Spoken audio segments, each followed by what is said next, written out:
What is up, ladies and gentlemen? This is the Chig coming at you with another World of Warcraft Gold Guide. Today we're going to be talking about Scholomance and if it's worth farming or not.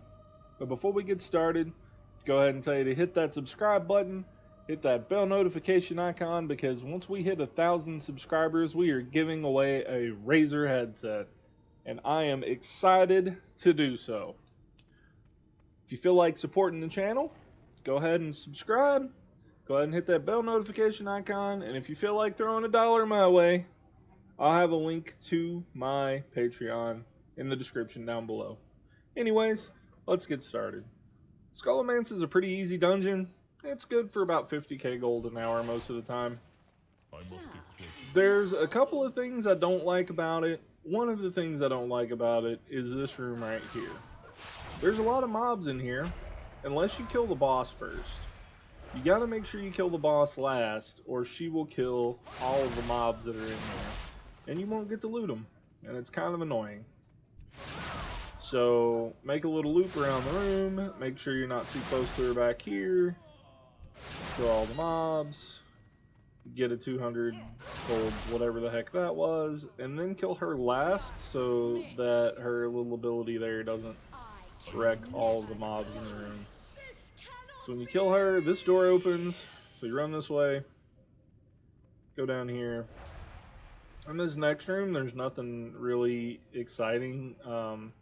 These bigger guys are the only ones that drop loot in here, aside from the dudes wearing the robes. So I wouldn't really worry about killing the skeletons, just AoE them down as you're doing everything else. But the guys wearing the robes also drop loot. Hey, there we go. 1100 gold. When you kill this boss, as always, I skip looting the bosses, so dunk her down, and in the next room here, this is where Rattlegore spawns. If you loot that first mob, you'll loot the boss, and it'll clutter up your bag, so loot the one in the middle. That's what I do anyway. Don't worry about missing loot when you're looting, or not looting bosses, rather, because boss loot gets sent to your mailbox, and that's anything at all that's on the boss. So you really don't miss anything if you're doing that. One of the really crappy things about this dungeon is that there's so much RP. There's a couple of different places when you do Rattlegore here and when you do Lillian in the next boss room.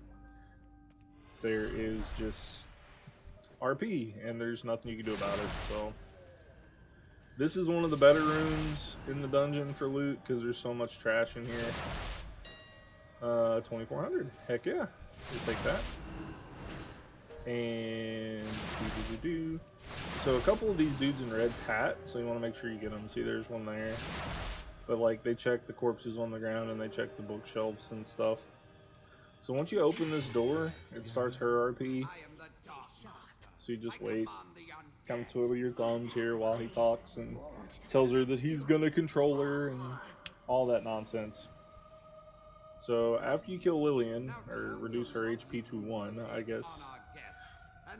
I don't ever open the box, because, I mean, it's boss loot.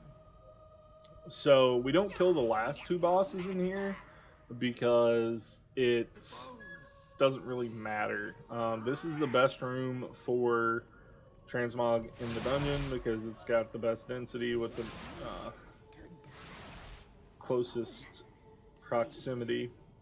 And after we kill this room, you can kill the last 2 bosses if you want. I never do. I would recommend doing this dungeon on a class that can teleport out and teleport back in. So Death Knight, Druid, Monk, you know the deal. Anyway, we didn't get a whole lot on that run, but as you can see, super quick, super easy. Knock this one out. Use this to get your level, I don't know, 37, 42-ish stuff. And it's a real great one to help get you stocked up. Anyway, hope you guys like this video. Like it if you liked it. Like it if it helped you out. Hopefully it did. I'll see you guys in the next one. And in the meantime, happy gold making.